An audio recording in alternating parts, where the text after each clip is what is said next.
Stocks continue to push lower right now after we got that hotter than estimated, better than estimated jobs report. But that implies that the Fed is going to have no reason to stop raising rates in the short term if inflation, especially if inflation keeps up as it has been. And indeed, we saw year over year average hourly earnings rising by 5% as part of the jobs report. Right now, the NASDAQ leading the declines, down by more than 2.5%. That is really characteristic of what we've seen as of late, with big cap tech suffering on days like this. And as I just mentioned, indeed, the jobs report showed continued strong employment. Let's take a frontline look at those numbers, and especially what it means for small businesses. Joining us now is John Waldmann, Homebase founder and CEO. Homebase, which is a software platform for small businesses, essentially manages time clocks, HR, et cetera. John, thanks for being here. Appreciate it. It's really interesting. You guys did some recent survey work, and you found 64% of the small businesses you talked to said their financial performance would be better a year from now than it is right now. That seems to fly in the face of everything, a lot of what we're hearing, right? Yeah. Good morning, Julia. It's good to see you. So we did find that. We serve over 100,000 small businesses. We serve over 2 million workers. And when we surveyed those small businesses, they were, in fact, more optimistic now than they were over the summer by 6 percentage points in terms of thinking about their expansion over the next year or two. Now, that seems kind of weird in the face of everything that we're reading in the headlines. But when it comes to small businesses, you have to remember this is in the context of such a hard 2.5 years. First with COVID and forced closures, and then into this just truly dramatic labor shortage that they've been living through over the last year and a half.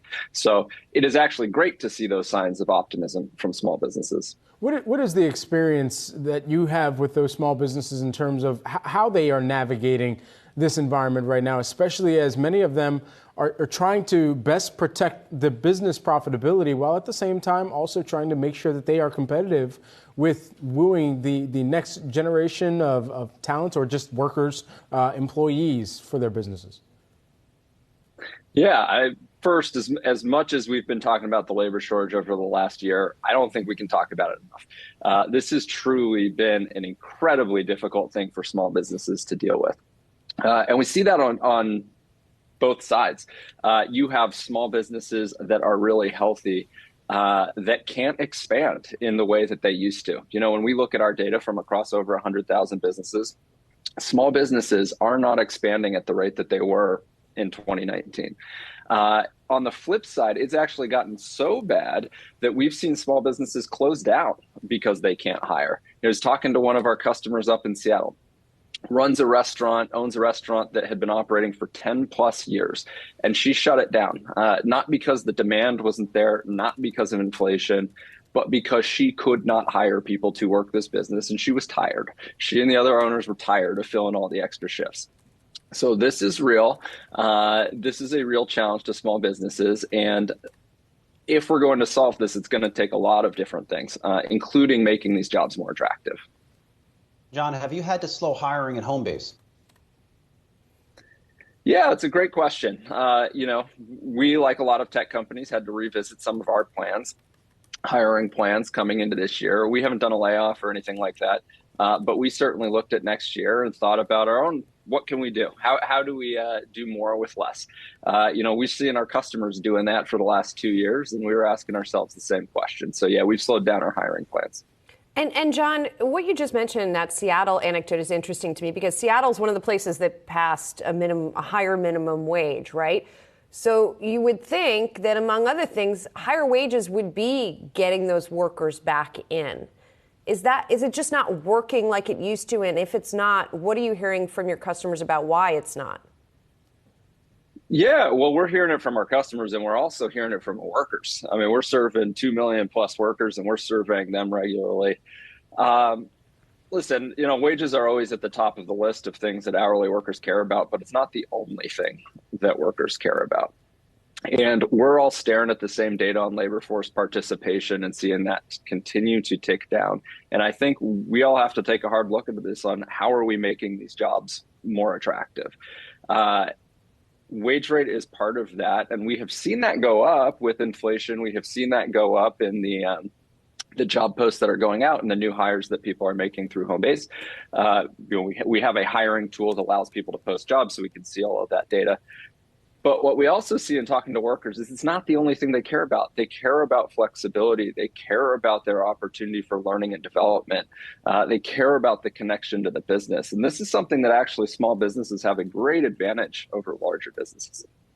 And finally, John, full disclosure here, we were at a work dinner recently, and I heard you talk about that this is not a short-term problem, that this sort of, especially entry-level workforce is going to be a problem for decades, right? And I guess part of it has to do with population growth, but talk us through that. Yeah, we have been through a pretty dramatic 2.5 years in the labor market here. We have seen millions of people die. We have seen immigration slow down. We have seen a lot of people leave the labor force. That is a pretty profound impact. But the net result of this, of a labor shortage, is not going away if you are reliant on entry-level work. In 2027, we reach peak high school graduate in this country. After that, demographics are not on our side here for entry-level work. What that means is that the challenges that small businesses and every business are going through now, we're going to be dealing with that for a long time. And so it comes back to how are we making these jobs more attractive? There's only a couple solutions for this. Obviously, technology is one of them. How are solutions like us at Homebase helping teams do more with less? There's obviously immigration, but there's also labor force participation. And so that's what we're really focused on. How do we make these jobs more attractive? How do we help small businesses recruit folks back into the labor force? Because ultimately, we're going to have to do that in the face of declining demographics. Absolutely. John Waldmann, Homebase CEO and founder. Thanks so much for taking the time here with us this morning on Yahoo Finance.